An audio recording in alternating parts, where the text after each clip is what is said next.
Um, my screen froze, so if I see that there's a long period where I'm just staring at the screen, then I'll delete this and start over. But welcome to Bible Study with Fred.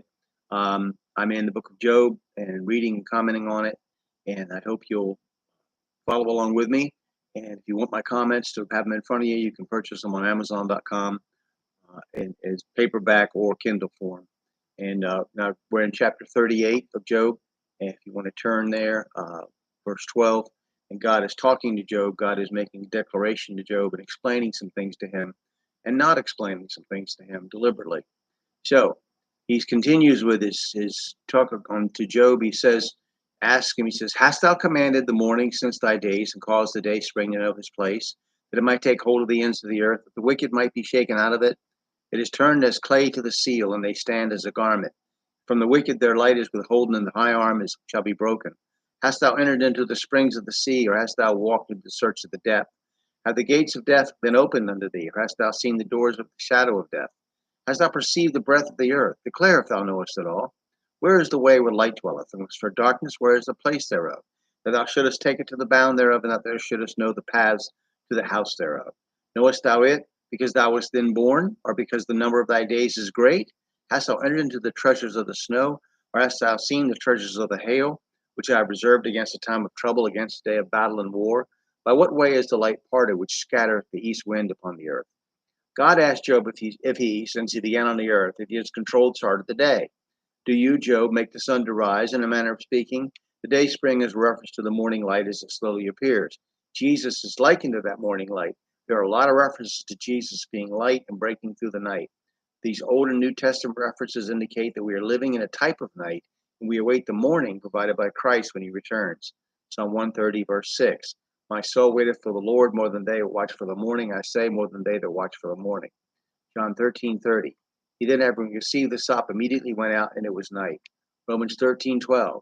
The night is far spent, the day is at hand. Let us therefore cast off the works of darkness, and let us put on the armor of light.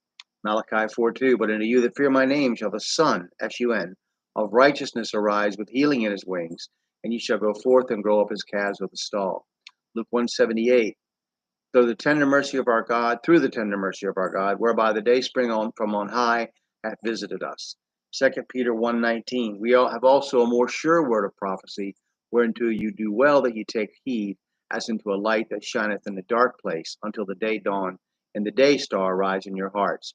Revelation 22:16. I, Jesus, have sent mine angel to testify unto you these things in the churches.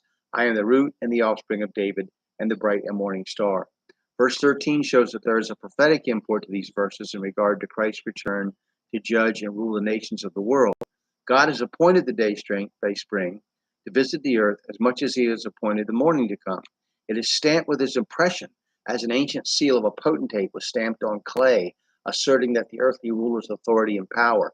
The wicked stand as a piece of clothing, ready to be shaken out like people would do when they beat a garment to get the dirt out of it. The wicked don't see the light of the spiritual morning and are not illuminated by it. Their power, their quote, high arm, shall be broken. Notice how the Holy Spirit uses the phrase high arm as might and power. Acts 13:17. The God of this people of Israel chose our fathers and exalted the people when they dwelt as strangers in the land of Egypt, and with an high arm brought he them out of it.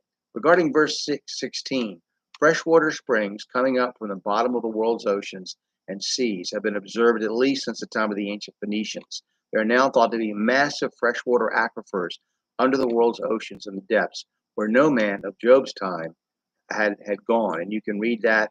There's an article for Natural News, freshwater breakthrough as huge aquifers discovered beneath ocean floor. That's written by Ethan A. Huff. You find on Natural News, December 11, 2013. Okay, so back to the in verse 17, God points out how Job has no power over death, and in this instance, it appears that God is referring to that place where we pass over into death. We have no power over it, as Solomon says, there is no discharge in that war. Ecclesiastes 8:8. There is no man that hath power over the spirit to retain the spirit, neither hath he power in the day of death, and there is no discharge in that war, neither shall wickedness deliver those that are given to it. Only Christ had the power to lay down his life and take it up again, being God in the flesh. John 10:18. No man taketh it from me, but I lay it down of myself. I have power to lay it down, and I have power to take it again. This commandment have I received of my Father. God challenges Job and Job's ignorance of the source of light and darkness. Even today's scientists are uncertain if light is a wave or a particle or both, and there is still much discussion over its fundamental properties. God referring to weather events as treasures or coming from a treasury is also found elsewhere. Psalm 135:7. He causeth the vapors to ascend from the ends of the earth. He maketh lightning for the rain to bring up the wind out of his treasuries. We know God used hail as a weapon against Egypt in Exodus 9 and again against the Amorites as Joshua and his army defended Gibeon, Joshua 10:11. And it came to pass, as they fled from before Israel and were in the going down to Bethoron, that the Lord cast down great stones from heaven unto them into Azekah, and they died. And there were more which died with hailstones than them whom the children of Israel slew with the sword. If indeed Job represents an older tradition than other books of the Bible, as I asserted in the beginning, then God has done that previously as well.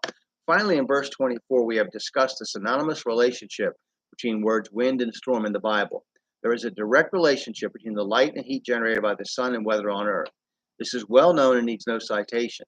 The earth absorbs the sun's heat and releases it into the atmosphere, heating the air above and causing it to move, that being instrumental in producing wind and even violent weather. While reducing this process to simplistic terms, I believe that's the general view of science. The ultimate source of natural light, the paths and the house thereof, are still subjects of study and debate.